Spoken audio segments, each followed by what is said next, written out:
Assalamualaikum warahmatullahi wabarakatuh. Waalaikumsalam. Wow. Aku udah lama Rona berdiri di depan kalian ini. Aduh. Kayak apa? Gimana Oke, tadi? jadi terima kasih teman-teman wartawan karena udah mau menunggu dari pagi. Setia ya. Setia banget di depan. Tadi bapak-bapak polisinya juga ternyata udah comeback. Udah pulang ke asalnya, ke Serang, nggak tahu kenapa tiba-tiba dia pulang. Gue juga bingung. Tapi ya mungkin dia lelah. Apalagi? Ya nggak mau banyak komentar sih, kan kalian juga sudah menyaksikan dari jam 3 pagi. Nikita telepon saya dan kalian yang sudah datang tahu masalahnya apa. Nikita udah sempat bicara juga kan di sosial medianya. Saya hanya berpikir bahwa ini adalah kesalahan informasi atau kurang komunikasi antara satu dengan yang lain. Tapi apapun saya yang selalu saya yang selalu ada di samping Niki untuk menasehati Niki dalam hal apapun. Saya hanya mengatakan hari ini saya sangat prihatin dengan apa yang Niki terima, perlakuan yang Niki terima hari ini. Saya hanya prihatin. Mudah-mudahan ini tidak terjadi lagi karena ini bukan masalah besar. Kita semua seluruh Indonesia sudah tahu di mana kita sudah mempunyai sosial media. Kita jangan baper gitu nggak? Kita jangan baper, apalagi laporannya kalau nggak salah kan tentang Undang ITE. ya menurut saya tidak pantas lah diperlakukan seperti ini. Tapi kan sudah komunikasi ya, sudah bapak-bapak polisi juga sudah mengerti bahwa Niki akan kooperatif datang, tentunya tidak dengan penjemputan paksa seperti tadi. Itu sih. Ya, tapi kaget gak Ki, ketika lu malam-malam di Kaget karena datangnya jam 3. Jadi yang ngebuka itu Yati, pembantu yang satu lagi. Terus Yati bilang dia dipaksa, terus dia didorong, pintu dibuka paksa gitu. Terus karena yang di rumah nggak berani bangunin, emang nggak ada yang berani bangunin kalau lagi istirahat kan. Ini bangunin adek Lintang. Terus Lintang ke bawah, Lintang malah dimarah-marahin sama bapak-bapak polisi, ada 3 poluannya gitu kan. Akhirnya karena Lintang nggak bisa handle, Lintang bangunin saya gitu. Saya pikir ketinggalan pesawat karena hari ini kan harusnya ke Semarang nih, ya kan, pesawat jam 8. Itu udah kayak kebakaran set jenggot kan. Wah, telat nih gitu. Ternyata enggak, si Tete Hati bilang, "Madam, di bawah banyak polisi," katanya gitu kan. Udah kan ada CCTV kan. Nanti saya ngeliat CCTV, lihat juga dia pun, iya banyak banget gitu kan. Terus akhirnya ya mau nggak mau harus turun kan. Kalau diem aja kan juga nggak enak gitu. Turun baik-baik, nanya gitu. Pas buka pintu, itu udah kamera semua handphone, udah pada ngerekam gitu kan. Asa kan makin bingung gitu. Ini apa maksudnya? Saya dapat surat penahanan apa penangkapan gitu, paksa lah. Kenapa gitu kan? Ya udah terima surat panggilan, sudah bilang gitu kan. Tapi maksudnya surat panggilan ini pun menurut Niki yang sering dilaporin polisi ya, ini tidak wajar. Karena dalam 1 minggu surat laporan polisi itu panggilan polisi itu datang tuh 12 kali gitu. 12 kali dalam 1 bulan. Ini kan dilaporin tanggal 16 Mei. Dilaporin tanggal 16 Mei. Ini cepet nih. Siapa? Sama Dito Mahendra. Kalian tahu lah, ya kan? Sama Dito Mahendra dilaporin tanggal 16 Mei. Kalau prosedurnya nggak bisa dong kucuk-kucuk langsung dipanggil, ya kan? Udah didiamin. Pokoknya 16 Mei terus datang panggilan itu pertama tanggal 25 apa 28 panggilan pertama. Udah nih karena nggak bisa ya kan, karena lagi latihan tinju harus fokus segala macam dan itu kan jauh di Serang. Habis itu saya nggak bisa datang. Besok bukan nunggu 2 hari ya, besok datang lagi surat panggilan. Besok datang lagi surat panggilan. Surat panggilannya gimana? Dia datangnya maksa ya?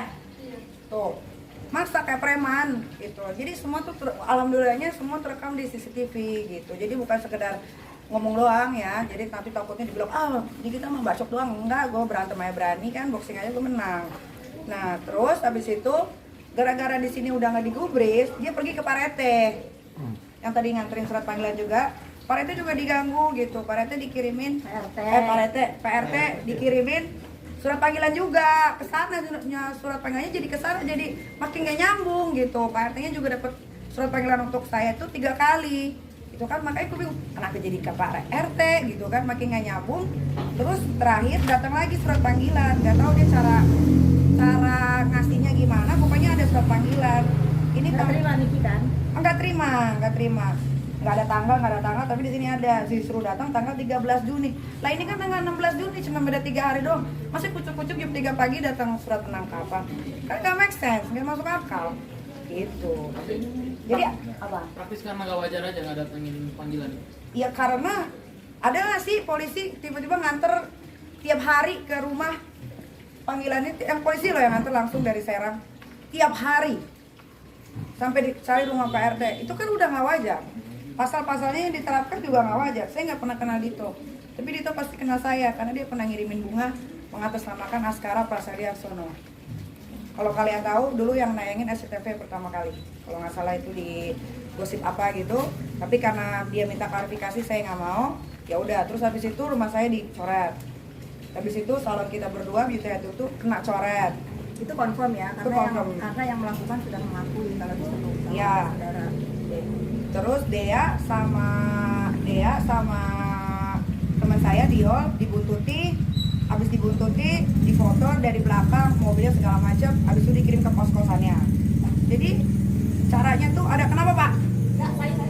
Oh, jadi caranya tuh udah kayak mafia gitu. Nah ini juga harus dipertanyakan, kenapa panggilan tanggal 13 Juni, tanggal 16 saya ditangkap, kan masih jadi saksi di sini tuh, jelas saksi semua tuh, ada bacaan Boleh lihat saksi. ke depan.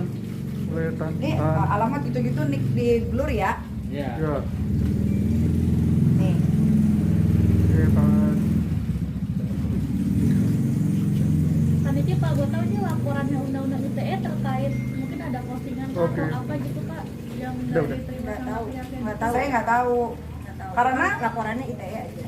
karena jujur saya sama Dito itu saya tidak kenal sama sekali dan tidak pernah ada urusan apapun. Tapi nggak tahu kenapa dia ini selalu mengganggu hidup saya.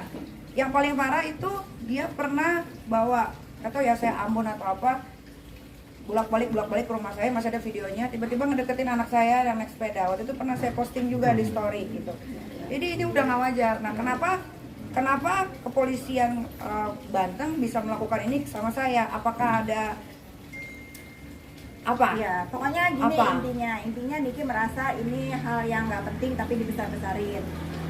Karena tadi Niki sudah bilang bahwa memang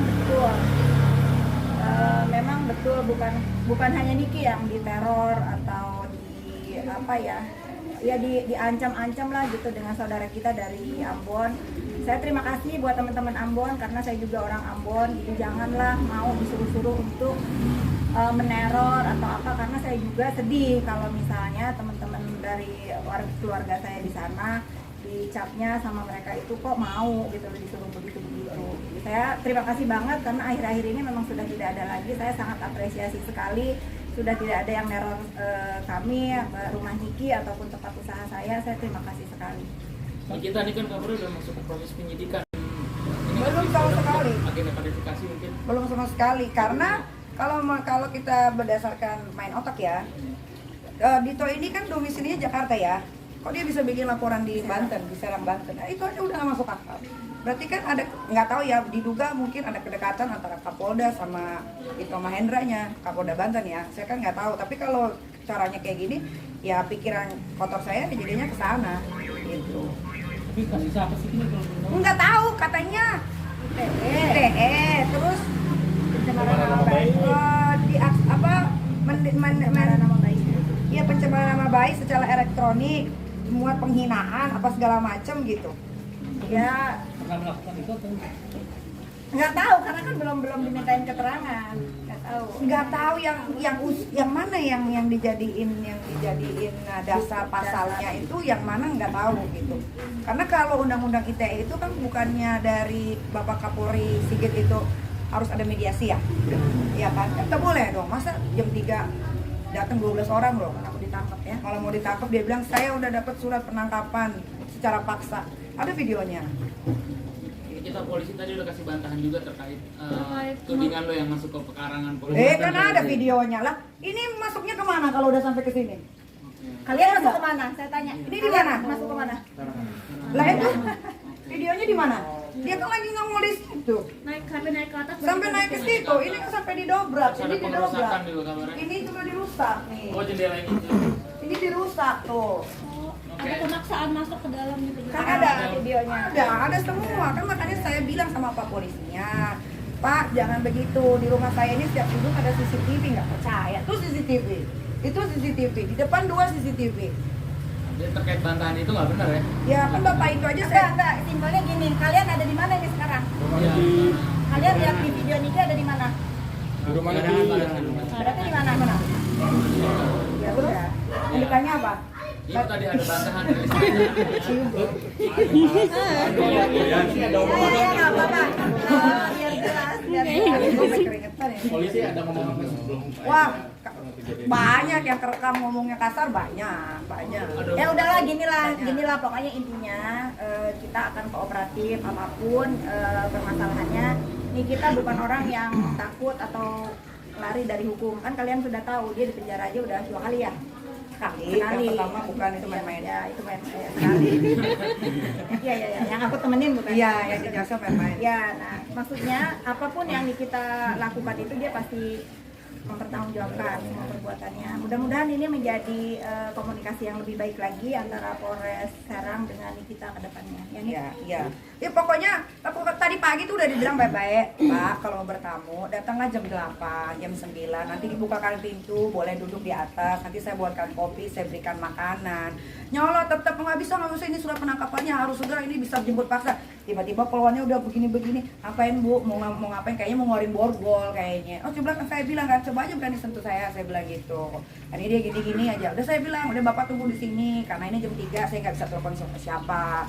Bapak sengaja ya datangnya jam segini biar saya nggak bisa telepon orang, ya kan? Ya lo menelpon kalian maksudnya. iya logikanya gimana? Untung ada yang bangun nih. Hari pada datang. Kamu yang bangun ya? Iya. Sahal. Alasannya datang jam 3 pagi apa nggak Diki? Hah? Alasan mereka datang jam 3 Nggak tahu, dia udah ditanya ada videonya di nanti juga. Gua posting aja lah. Kenapa ya? Iya. Posting aja lah, iya. Kenapa udah dipertanyakan kenapa? Alasannya saya dapat surat penangkapan harus ditangkap secara paksa. Udah itu aja yang diputer, itu lagi. Terus saya tanya kan, Pak memang nggak bisa datang jam 8 baik-baik gitu kan? Saya juga bakal bukakan pintu, udah dibukain pintu, buka semuanya. Gitu. Udah. Teman-teman, terima kasih banyak ya dari aku khususnya. Terima kasih kamu yang masih ada. Jadi berarti setelah ini mau datengin? Ada, gua mau syuting, gua harusnya ke Semarang ini. Tapi ada rencana nggak datang ke sana langsung? Aduh, tar dulu aja dah. atau ketemu sama Dito langsung? Ah, gua maunya ketemu sama Dito. Wah, pengen banget. Boleh sampaikan salam ke Dito ya. Sampaikan salam sama Dito Mahendra, pacarnya Nindya Yunda ya? Kalau nggak, Nindya Yundanya mau boxing di HS 3? Boleh. Tantangan terbuka ya. Kalau iya, tantangan terbuka untuk Nindya Yunda, boleh kita boxing di HS 3 karena ada tempatnya. Kalau nggak dapat sponsor, nanti Kak Fitri yang sponsorin. Saya yang sponsorin. Saya yang bayar sama Beauty Head Tutu, ini kita minta skincare. Oke.